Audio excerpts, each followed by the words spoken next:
नमस्कार दोस्तों, आप सभी का एक बार फिर से स्वागत है हमारे चैनल दुर्गा भक्ति मार्ग में।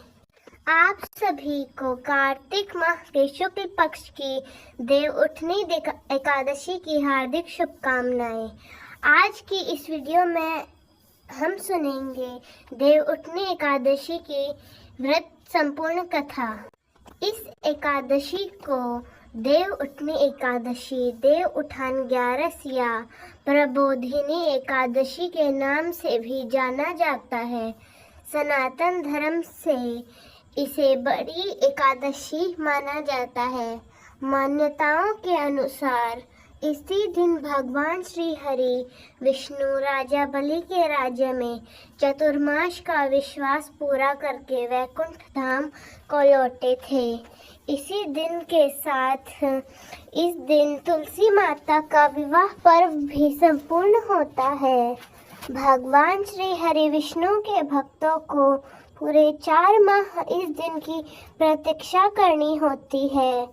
इस दिन भगवान श्री लक्ष्मी नारायण जी को बहुत अधिक प्रिय होता है। तो आइए आज मैं आपको सुनाने जा रही हूँ देव उठनी एकादशी की बड़ी ही दुर्बल कथा। एक बार भगवान श्री कृष्ण जी ने अर्जुन से कहा, हे अर्जुन, तुम मेरे बड़े ही प्रिय सखा हो। हे पार्थ, अब मैं तुम्हें पापों का नाश करने वाली तथा पुण्य और मुक्ति प्रदान करने वाली प्रबोधिनी एकादशी की कथा सुनाता हूँ। श्रद्धा पूर्वक श्रवण करो। इस विषय में मैं तुम्हें नारद जी और ब्रह्मा जी के बीच हुए वार्तालाप को सुनाता हूँ। एक समय नारद जी ने ब्रह्मा जी से पूछा, हे पिता, प्रबोधिनी एकादशी का व्रत का क्या फल होता है? आप कृपा करके मुझे यह सब विधान पूर्वक बताइए। ब्रह्मा जी ने कहा, हे पुत्र, कार्तिक माह के शुक्ल पक्ष की प्रबोधिनी एकादशी के व्रत का फल 1 सहस्त्र अश्वमेघ और 100 राजसूय यज्ञ के फल के बराबर होता है। पौराणिक कथा के अनुसार बहुत समय पहले की बात है। एक राज्य था जहाँ के सभी निवासी एकादशी व्रत का पालन किया करते थे। पालन इतना कड़ाई से होता था कि एकादशी के दिन राज्य के सभी मनुष्य, पशु, पक्षी किसी को भी भोजन नहीं दिया जाता था। एक बार एक बाहरी व्यक्ति राजा के राज्य में नौकरी पाने की इच्छा से पहुंचा। तब राजा ने नौकरी देने का एक वचन लिया, तो लेकिन एक शर्त के साथ। यह शर्त थी कि महीने में जो 2 एकादशी आती हैं, उन दोनों दिन उसे भोजन नहीं मिलेगा। नौकरी के चलते व्यक्ति ने उस समय तो राजा की बात मान ली, लेकिन अगले महीने की एकादशी आई तो राजा के कथन के अनुसार उस व्यक्ति को अन्न नहीं मिला। हालांकि उसे राजा की ओर से फलाहार की सामग्री प्रदान की गई थी। उसके बाद उस व्यक्ति से भूख बर्दाश्त नहीं हुई और वह राजा से अन्न की मांग करने लगा। वह राजा के सामने अन्न के लिए गिड़गिड़ाया और राजा ने उस व्यक्ति को नौकरी की शर्त याद दिलाते हुए कहा कि अन्न देने से मना कर, मगर भूख से बेबस वह व्यक्ति अन्न की मांग कर रहा था। जिसके बाद राजा ने उसे अन्न दे का आदेश जारी कर दिया। राजा के आदेश पर उस व्यक्ति को कच्चा आटा, चावल और कच्ची दाल दी गई। भोजन सामग्री पाकर वह खुश हो गया और नदी के पास पहुंचकर नदी के तट पर पहुंचते ही उसने स्नान किया और भोजन पकाने की तैयारी में जुट गया। जैसे ही भोजन तैयार हुआ, उसने भगवान श्री हरि का स्मरण किया और उन्हें भोजन पर आमंत्रित करने लगा। उसकी प्रार्थना को सुनकर भगवान श्री हरि विष्णु अपने चतुर्भुज स्वरूप में पीले वस्त्र धारण किए हुए प्रकट हो गए। वह व्यक्ति भगवान के साथ भोजन करने लगा। भगवान विष्णु ने भी उसे बड़े ही प्यार से भोजन कराया और फिर वह अपने धाम को वापस लौट गए। इसके बाद जब कार्तिक की एकादशी आई तो उस व्यक्ति ने राजा से पुनः मात्रा में अन्न मांगा और जिसके कारण उसने यह बताया कि वह भगवान के साथ भोजन करता है, इसलिए उसे ज्यादा अन्न चाहिए। पहली एकादशी पर भोजन कम पड़ गया था और उसका पेट नहीं भरा। व्यक्ति की बात को सुनकर राजा अचरज में पड़ गया। राजा ने उस व्यक्ति की बात पर भरोसा नहीं किया। राजा मन ही मन यह सोचने लगा कि इतने सालों से वह एकादशी के व्रत रख रहा है, लेकिन भगवान ने तो उसे आज तक दर्शन नहीं दिए।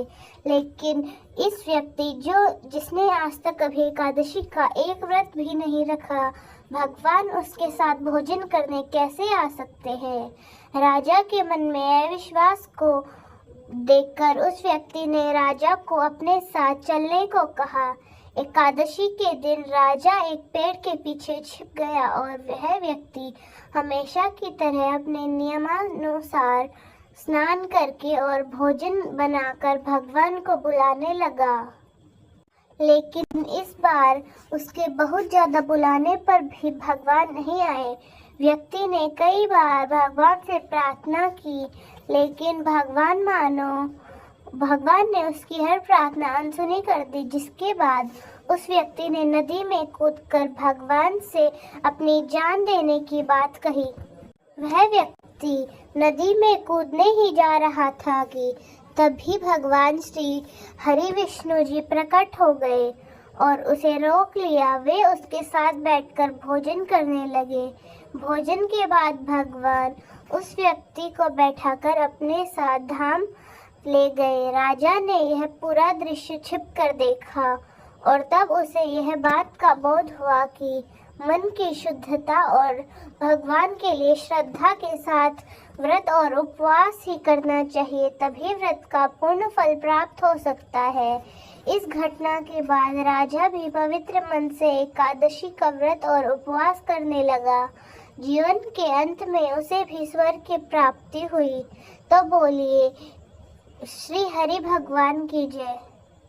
तो दोस्तों आइए सुनते हैं अब देवउठनी एकादशी की दूसरी कथा। दूसरी कथा में स्वयं भगवान श्री कृष्ण जी अर्जुन जी से बोले, हे अर्जुन, एक राज्य में एक एकादशी के दिन एकादशी का व्रत पालन बड़े ही नियम धर्म से किया जाता था। एक दिन भगवान विष्णु ने राजा की परीक्षा लेने की सोची और सुंदरी का वेश बनाकर सड़क के किनारे बैठ गए। राजा की भेंट जब सुंदरी से हुई तो उन्होंने उसके यहाँ बैठने का कारण पूछा। स्त्री ने बताया कि वे बेसहारा है और उसका इस दुनिया में कोई नहीं है। राजा उसके रूप पर मोहित हो उठे और बोले कि तुम रानी बनकर मेरे साथ महल चलो। सुंदर स्त्री ने राजा के सामने शर्त रख दी कि यह प्रस्ताव तभी स्वीकार करेगी जब उसे पूरे राज्य का अधिकार दिया जाएगा। वह जो भी भोजन बनाएगी राजा को उसे ही खाना होगा। राजा ने शर्त मान ली। अगले दिन एकादशी पर सुंदरी ने बाजारों में बाकी दिनों की तरह अन्न बेचने का आदेश दिया। मांसाहार भोजन बनाकर राजा को खाने पर मजबूर करने लगी। तब राजा ने कहा कि आज एकादशी के व्रत में मैं तो सिर्फ हार ही ग्रहण करता हूँ। तब रानी ने शर्त याद दिलाते हुए कहा कि अगर यह तमसिक भोजन नहीं खाया तो मैं बड़ी राजकुमार का सिर धड़ से अलग कर दूंगी। राजा ने अपनी स्थिति बड़ी रानी को बताई। बड़ी रानी ने राजा से धर्म का पालन करने की बात कही और अपने बेटे का सिर काट देने को मंजूर हो गई। राजा बड़े ही हताश थे। सुंदरी की बात न मानने पर राजकुमार का सिर धड़ से अलग करने को तैयार हो गए। सुंदरी के रूप में श्री हरि राजा के धर्म के प्रति समर्पण को देखकर अति प्रसन्न हुए और उन्होंने अपना असली रूप में आकर उन्हें दर्शन दिए। भगवान श्री हरि विष्णु ने राजा को बताया कि तुम परीक्षा में उत्तीर्ण हुए हो, कहो तुम्हें क्या वरदान चाहिए। तब राजा ने इस जीवन के लिए प्रभु का धन्यवाद किया और कहा कि अब मेरा उद्धार कीजिए। राजा की प्रार्थना श्री हरि ने स्वीकार की और वह मृत्यु के बाद वैकुंठ लोक चला गया। बोलिए श्री लक्ष्मी नारायण भगवान की जय। इसके बाद नारद जी ने ब्रह्मा जी से कहा, पिताजी, देवउठनी एकादशी के दिन एक संध्या को भोजन करने से ही रात्रि में भोजन करने से तथा पूरे दिन उपवास के किन किन फलों की प्राप्ति होती है, कृपा करके मुझे विस्तार से बताइए। तब ब्रह्मा जी ने कहा, नारद, एक संध्या को भोजन करने से 2 जन्म के तथा पूरे दिन उपवास करने से 7 जन्म के सभी पाप नष्ट हो जाते हैं। जिस वस्तु का त्रिलोक में मिलना दुष्कर है, वह वस्तु भी प्रबोधिनी एकादशी व्रत से सहज ही प्राप्त हो जाती है। प्रबोधिनी एकादशी के व्रत के प्रभाव से बड़ा पाप एक क्षण मात्र में ही नष्ट हो जाता है। पूर्व जन्म में किए हुए अनेक बुरे कर्मों को भी प्रबोधिनी एकादशी का व्रत क्षण भर में ही नष्ट कर देता है। और जो मनुष्य अपने स्वभाव अनुसार प्रबोधिनी एकादशी का विधान पूर्वक व्रत करते हैं, उन्हें पूर्ण फल प्राप्त होता है। हे पुत्र, जो मनुष्य श्रद्धा पूर्वक इस दिन चिंतन मात्र भी पुण्य करते हैं, उनका वह पुण्य पर्वत के समान अटल हो जाता है। जो मनुष्य अपने हृदय के अंदर भी ऐसा ध्यान करते हैं कि प्रबोधिनी एकादशी का व्रत करूंगा, उनके 100 जन्मों के पाप भी नष्ट हो जाते हैं। जो मनुष्य देवउठनी एकादशी को रात्रि में जागरण करते हैं, उनकी बीती हुई तथा आने वाली 10 पीढ़ी विष्णु लोक में जाकर वास करती है और नरक में अनेक कष्टों को भोगते हुए उनके पितृ विष्णु लोक में जाकर सुख भोगते हैं। हे नारद, ब्रह्म हत्या आदि विकट पाप भी प्रबोधिनी एकादशी के दिन रात्रि को जागरण करने से पाप नष्ट हो जाते हैं। प्रबोधिनी एकादशी को रात्रि जागरण करने का फल अश्वमेध आदि यज्ञों के फल से भी ज्यादा होता है। सभी तीर्थों में जाने तथा गौ स्वर्ग भूमि आदि के दान का फल देवउठनी एकादशी की रात्रि को जागरण के फल के बराबर होता है। पुत्र, इस संसार में उसी मनुष्य का जीवन सफल है जिसने प्रबोधिनी एकादशी के व्रत के द्वारा अपने कुल को पवित्र किया है। और संसार में जितने भी तीर्थ हैं तथा जितने भी तीर्थ की आशा है जा सकती है, वह देवउठनी एकादशी का व्रत करने वालों के घर में रहते हैं। प्राणी को सभी कर्म को त्यागते हुए भगवान श्री हरि की प्रसन्नता के लिए कार्तिक माह की प्रबोधिनी एकादशी का व्रत अवश्य ही करना चाहिए। जो मनुष्य इस एकादशी को व्रत करता है, वह धनवान, योगी, तपस्वी तथा इंद्रियों को जीतने वाला होता है, क्योंकि एकादशी भगवान श्री विष्णु के अत्यंत प्रिय है। इसके व्रत के प्रभाव से मनुष्य जन्म मरण के चक्र से मुक्त होकर वैकुंठ लोक का अधिकारी हो जाता है।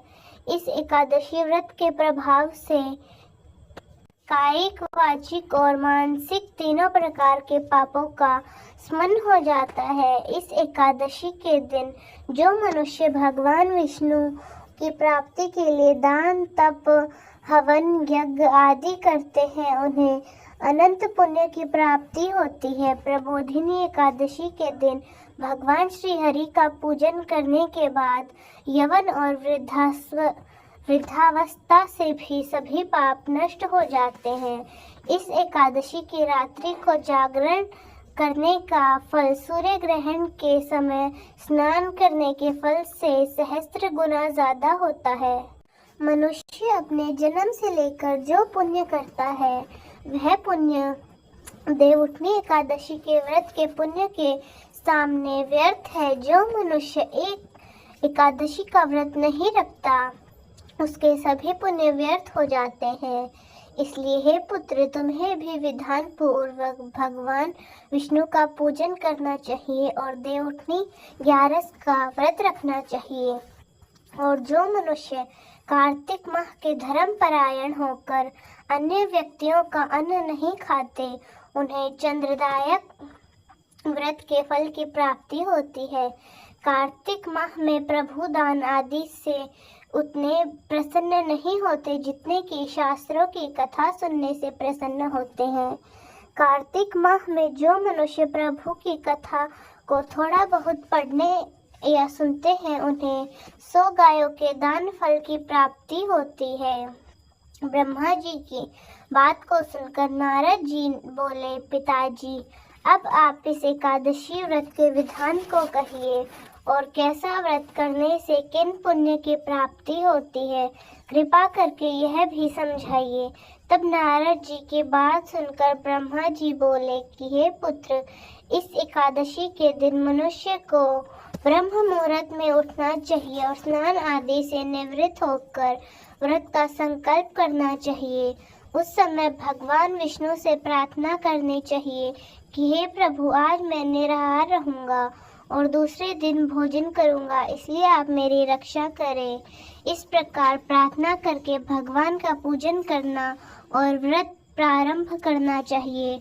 उस रात्रि को भगवान के समीप गायन, नृत्य बजाने तथा कथा कीर्तन करते हुए रात्रि व्यतीत करनी चाहिए। प्रबोधिनी एकादशी के दिन बहुत से पुण्य अगर धूप आदि से भगवान की आराधना भी करनी चाहिए।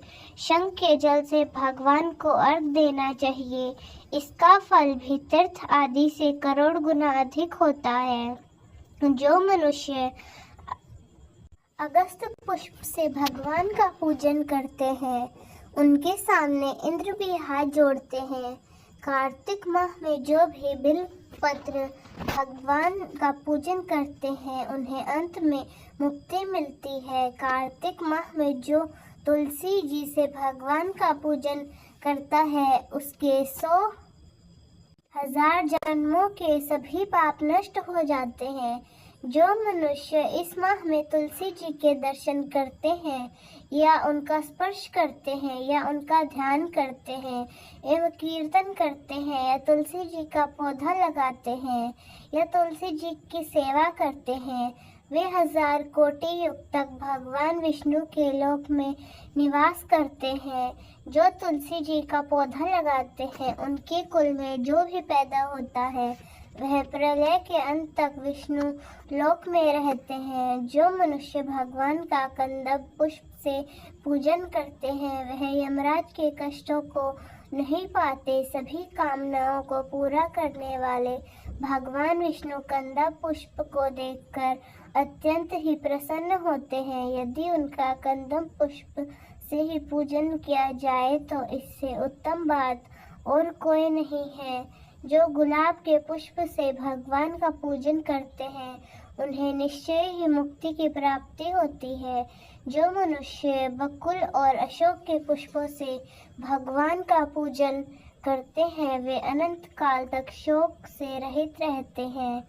जो मनुष्य भगवान विष्णु का सफेद और काले नकेर के फूलों से पूजन करते हैं उन पर भगवान अत्यंत प्रसन्न होते हैं। और जो मनुष्य भगवान श्री हरि का दुर्वा दल से पूजन करते हैं वे पूजा के फल से 100 गुना ज्यादा फल पाते हैं। जो भगवान का शमी पत्र से पूजन करते हैं वे भयानक यमराज के मार्ग को सुगमता से पार कर लेते हैं। जो मनुष्य चंपक पुष्प से भगवान विष्णु का पूजन करते हैं वे जीवन मृत्यु के चक्र से मुक्त हो जाते हैं। जो मनुष्य स्वर्ग का बना हुआ केतकी पुष्प भगवान को अर्पित करते हैं उन्हें करोड़ों जन्म के पाप भी नष्ट हो जाते हैं। और जो मनुष्य पीले और रक्त वर्ण कमल के सुगंधित पुष्पों के भगवान का पूजन करते हैं, उन्हें शवी द्वीप में स्थान मिलता है। इस प्रकार रात्रि में भगवान का पूजन करके प्रातः काल शुद्ध जल की नदी में स्नान करना चाहिए। स्नान करने के उपरांत भगवान की स्तुति घर आकर भगवान का पूजन करना चाहिए। इसके बाद ब्राह्मणों को भोजन कराना चाहिए और दक्षिणा देकर आदर सहित उन्हें प्रसन्नता पूर्वक विदा करना चाहिए। इसके बाद गुरु की पूजा करनी चाहिए और ब्राह्मणों को दक्षिणा देकर नियम को छोड़ना चाहिए। जो मनुष्य रात्रि स्नान करते हैं उन्हें दही और शहद दान करना चाहिए। जो मनुष्य फल की आशा करते हैं उन्हें फल दान करना चाहिए। तेल की जगह घी और घी की जगह दूध, अन्नों में चावल को दान करना चाहिए। जो मनुष्य इस व्रत में भूमि पर शयन करते हैं उन्हें सब वस्तुओं सहित शय्या का दान करना चाहिए। जो व्यक्ति मौन का धारण करते हैं उन्हें स्वर्ण सहित तिल का दान करना चाहिए। जो मनुष्य कार्तिक माह में खड़ाऊ धारण नहीं करते उन्हें खड़ाऊ का दान करना चाहिए। जो इस माह में नमक का त्याग करते हैं उन्हें शक्कर का दान करना चाहिए। जो मनुष्य नित्य देव मंदिरों में दीपक जलाते हैं उन्हें स्वर्ण या तांबे के दीपक को घी तथा बाती सहित दान करना चाहिए।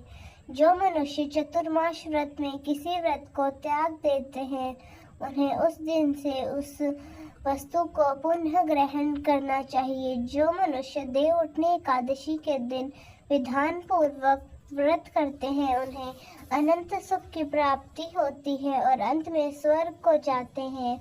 जो मनुष्य चतुर्मास व्रत को बिना किसी बाधा से पूर्ण करते हैं उन्हें दोबारा जन्म नहीं लेना पड़ता। जिन मनुष्य का व्रत खंडित हो जाता है उन्हें दोबारा प्रारंभ कर लेना चाहिए। और जो मनुष्य इस एकादशी के महात्मा को सुनते और पढ़ते हैं उन्हें अश्वमेध यज्ञ के फल की प्राप्ति होती है। श्री तुलसी सालिग्राम जी की जय। बोलिए श्री लक्ष्मी नारायण भगवान की जय। अब सुनते हैं एकादशी व्रत। एक बार एक राज्य में एक राजा रहा करता था। राजा बहुत ही बुद्धिमान और बलशाली था। राजा सदा ही अपनी प्रजा का बहुत अच्छे से ध्यान रखता था। प्रजा भी राजा को बहुत पसंद करती थी। राजा की 2 बेटियां थी। राजा अपनी दोनों बेटियों से बहुत प्रेम करता था। राजा की छोटी बेटी दिखने में बहुत सुंदर और आकर्षित थी। राजा की बड़ी बेटी छोटी बेटी के मुकाबले थोड़ी कम सुंदर थी। राजा की छोटी बेटी माता की पूजा किया करती थी और सभी लोग राजा की छोटी बेटी से बहुत प्रेम करते थे और बहुत प्रशंसा किया करते थे। राजा भी अपनी छोटी बेटी को बड़ी बेटी से अधिक प्रेम करता था, जिसके कारण राजा की बड़ी बेटी को अपनी छोटी बहन से बहुत जलन होती थी। राजा की दोनों बेटियां जब बड़ी हो गई तब एक पड़ोस के राज्य में रहने वाले राजकुमार राजा की बड़ी बेटी के लिए रिश्ता लेकर आया। जैसे ही उस राजकुमार की नजरें राजा की छोटी बेटी पर पड़ी तो वह राजकुमार राजा की छोटी बेटी पर आकर्षित हो गया और छोटी बेटी से पहली नजर में ही प्रेम करने लगा। उस राजकुमार ने राजा की बड़ी बेटी के साथ विवाह करने से मना कर दिया और उसने राजा से कहा कि मैं आपकी छोटी बेटी से विवाह करना चाहता हूँ। यह सब देखकर राजा की बड़ी बेटी अपनी छोटी बहन से बहुत क्रोधित हुई और वह राजा की बड़ी बेटी ने अपनी छोटी बहन को अपना सबसे बड़ा शत्रु मान लिया। राजा की बड़ी बेटी ने अपनी छोटी बहन से बदला लेने का निर्णय कर लिया। राजा की बड़ी बेटी अपनी छोटी बहन को जान से मारने का उपाय सोचने लगी। राजा की बड़ी बेटी ने अपनी छोटी बहन को मारने के लिए सबसे पहले एक लड्डू में जहर मिलाकर अपनी छोटी बहन को दे दिया। उसको लड्डू खाने के लिए कहा, लेकिन लड्डू खाने के बाद भी छोटी बहन को कुछ नहीं हुआ। बड़ी बहन यह देखकर बहुत आश्चर्यचकित हो गई, लेकिन बड़ी बहन ने हार नहीं मानी। जब उसने बहन रात में कमरे में सो रही थी, तब उसने एक मटके में सांप रखकर उसके कमरे में छोड़ दिया, लेकिन सांप भी छोटी बहन का कुछ नहीं बिगाड़ पाया। जिसके बाद बड़ी बहन ने अपनी छोटी बहन से कहा कि चलो हम लोग कुएं में पानी भर कर लाते हैं, जिसके लिए वह अपनी छोटी बहन को पानी भरने के बहाने कुएं के पास ले गई और उसने अपनी छोटी बहन को कुएं में धक्का दे दिया। लेकिन छोटी बहन को तब भी कुछ नहीं हुआ, क्योंकि हर बार ग्यारस माता उसकी रक्षा कर रही थी और उधर बड़ी बहन अपने सारे प्रयास के बाद भी असफल हो गई, जिससे वह बहुत ही क्रोधित हो गई। फिर उसने अपनी छोटी बहन के पास जाकर उससे प्रश्न किया कि मेरी छोटी बहन, क्या तुमको पता है कि भगवान ने सबको मृत्यु एक निश्चित समय पर लिखी हुई है, और कैसे तुम्हारी या मेरी मृत्यु होगी? क्या यह तुम जानती हो? कि तब छोटी बहन ने अपनी बड़ी बहन को बताया कि हाँ दीदी, मैं तो जानती हूँ कि मेरी मृत्यु कैसे होगी। छोटी बहन से यह सब बातें सुनकर बड़ी बहन के मन ही मन में ख्याल आया और वह प्रसन्न होने लगी। उसने अपनी छोटी बहन से कहा, तुम मुझे अपनी मृत्यु का राज बताओ। तब छोटी बहन ने अपनी बड़ी बहन से कहा कि मेरी मृत्यु तो एक तोते में है। जो तोते के गले में एक हार है, उससे मेरी मृत्यु होगी। तब तक कोई भी व्यक्ति तोते को मारकर वह हार अपने गले में पहनेगा तो मैं मूर्छित हो जाऊंगी। जैसे ही उस हार को अपने गले से उतारकर वापस से जीवित हो जाऊंगी। अपनी छोटी बहन की मृत्यु का राज जानकर बड़ी बहन बहुत खुश हुई और उसने अपनी छोटी बहन को मारने के लिए उसके पालतू तोते को ढूंढना शुरू कर दिया। और अपनी छोटी बहन को इस बात का आभास हो गया कि कोई उसकी जान लेना चाहता है, जिसके लिए वह अपने पिताजी के पास गई और उसने अपने पिताजी से कहा कि पिताजी, मेरी मृत्यु के बाद आप मुझे मत जलाइए, आप मुझे अपनी पुरानी वाली हवेली में एक पलंग में लेटाकर छोड़ दीजिएगा। अपनी छोटी लड़की की यह बातें सुनकर राजा बहुत आश्चर्यचकित रह गया। राजा ने अपनी छोटी बेटी से पूछा कि बेटी, यह तुम क्या कह रही हो? तब राजा की बेटी ने बताया कि वह पिताजी समय के लिए नहीं रुकता, क्या कब किसको हो जाए इसका कोई भरोसा नहीं है, किसी का कुछ पता नहीं चलता। फिर राजा ने अपनी छोटी बेटी से कहा कि बेटा, तुम ऐसी बातें क्यों कर रही हो? 2-3 दिन बाद तो तुम्हारा विवाह है। लेकिन छोटी बेटी ने अपने पिताजी को ऐसा करने पर मजबूर किया और उनसे वचन ले लिया। राजा ने भी अपनी छोटी बेटी की बात स्वीकार कर ली और 2-3 दिन के बाद जब शादी का समय आया, तब राजकुमार बारात लेकर घर के बाहर आ गया और राजकुमार से राजा की छोटी बेटी का विवाह शुरू हो गया। जैसे ही राजा की छोटी बेटी राजकुमार के साथ फेरे लेने शुरू करने लगी, तो उसकी बड़ी बहन ने छोटी बहन के कमरे में जाकर उसके तोते को पकड़ लेती है और उसको जान से मार देती है। तोते के गले में जो हार था उसको अपने गले में धारण कर लेती है और जैसे ही बड़ी बहन उस हार को अपने गले में धारण करती है, तो उधर छोटी बहन 3.5 ही फेरे ले पाती है और फिर वही बेहोश होकर गिर जाती है। जिसके बाद राजा ने बड़े बड़े हम हकीमों को बुलाया और अपनी छोटी बेटी का इलाज करने के लिए कहा। राजा की बात सुनकर जब वैद्य ने छोटी बेटी को देखा, तो वैद्य ने बताया कि आपकी छोटी बेटी ना तो जीवित है और ना मरी हुई है। ऐसा मैं पहली बार देख रहा हूँ। राजा ने वैद्य और हकीम को यह बात बाहर बताने से मना कर दिया और उससे कहा कि अगर तुमने यह बात किसी और को बाहर बताई तो मैं तुमको फांसी के फंदे पर लटका दूंगा।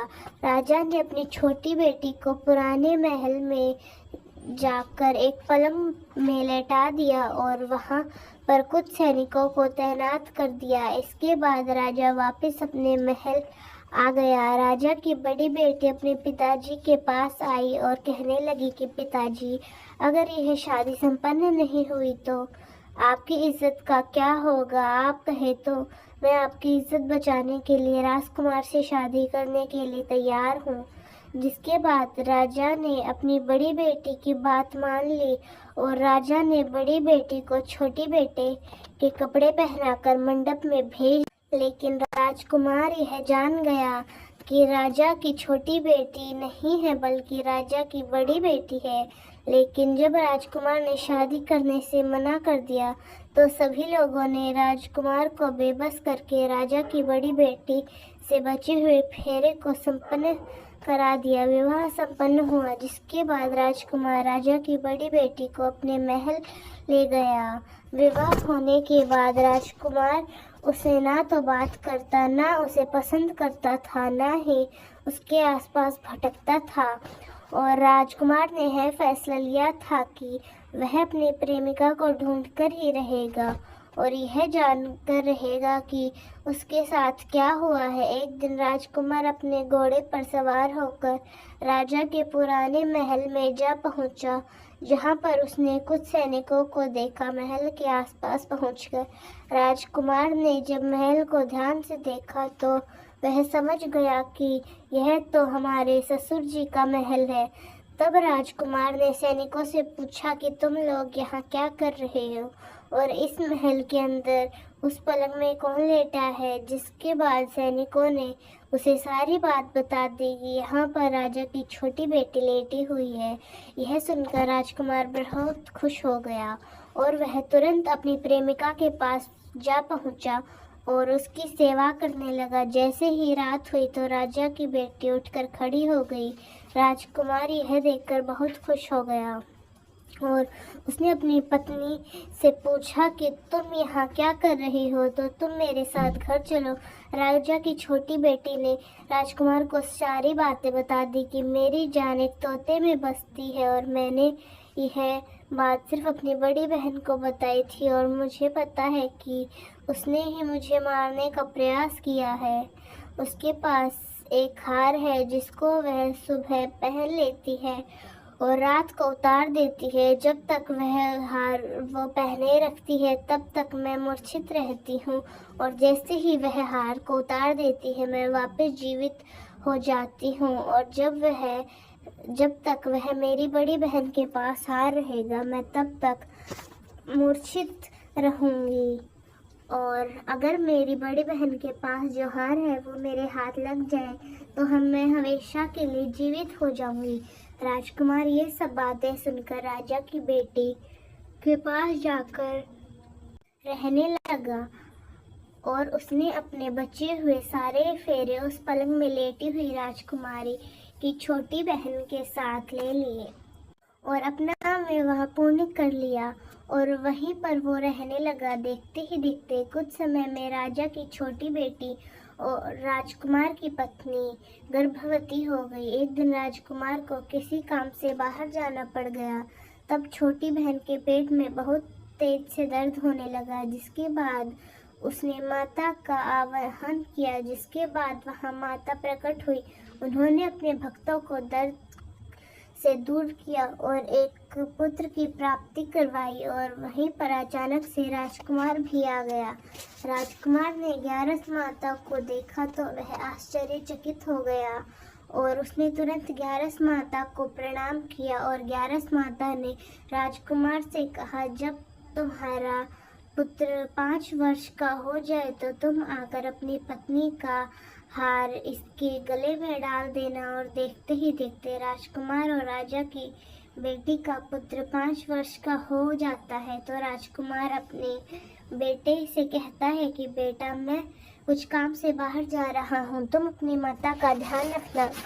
और वहाँ से चला जाता है। राजा को बाहर निकलता देखकर बड़ी बहन के सैनिक देख लेते हैं और बड़ी बहन को जाकर सारी बात बता देते हैं। जिसके बाद बड़ी बहन अपनी छोटी बहन के पुत्र को वहाँ से उठवा लेती है और उसको मरवा देती है। छोटी बहन के पुत्र के 2 टुकड़े करवा देती है। पहला टुकड़ा चक्की में पास छुपा देती है और दूसरा टुकड़ा अपने पलंग के नीचे रख देती है। अब ग्यारस माता भिखारी का रूप लेकर आती है और एक भिखारी का रूप रखकर अपनी बड़ी बहन के पास जाती है, जिसके बाद वहां पर भिक्षा मांगने लगती है।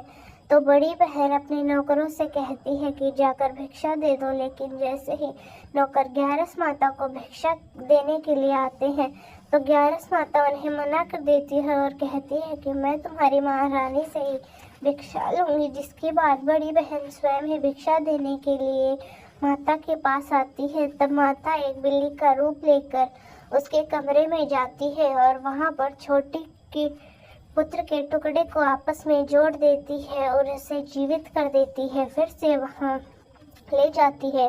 राजकुमार अपने बेटे को लेकर अपनी पत्नी के पास जाता है और उससे कहता है कि तुम इसका ध्यान रखना। अगर तुम इस बच्चे का अच्छे से ध्यान रखोगी तो तुमसे बात करूंगा। एक दिन राजकुमार अपने बच्चे से कहता है कि तुम अपनी माँ से उसके गले का हार मांग लो। तो अपने पिता की बात सुनकर राजकुमार का लड़का अपनी माँ के पास जाता है और कहता है कि माँ, मुझे तुम्हारा हार चाहिए। यह सुनकर पहले तो बड़ी बहन बहुत क्रोधित होती है, पर उसे यह याद आता है कि राजकुमार ने कहा था अगर इस बच्चे का ध्यान अच्छे से रखूंगी तो वह मुझसे बात करेंगे, जिसके कारण वह हार उस बच्चे को दे देती है। परंतु हार को लेकर जाकर वह अपने पिताजी को दे देता है और तभी राजकुमार अपने बेटे को लेकर वहां से जाने लगता है और अपनी पत्नी से कहता है कि तुम हमारे लिए खाना बनाकर रखना, मैं शाम को आकर तुम्हारे साथ खाना खाऊंगा। और वह अपने बेटे को लेकर वहां से चला जाता है। जिसके बाद वह राजा के पास जाकर उनको सारी बातें बता देता है। राजा अपनी बड़ी बेटे की यह करतूत सुनकर बहुत क्रोधित होते हैं और अपनी परवरिश पर ही दोष देने लगते हैं। राजकुमार को अपनी छोटी बेटी के साथ रहने के लिए आदेश दे देते हैं।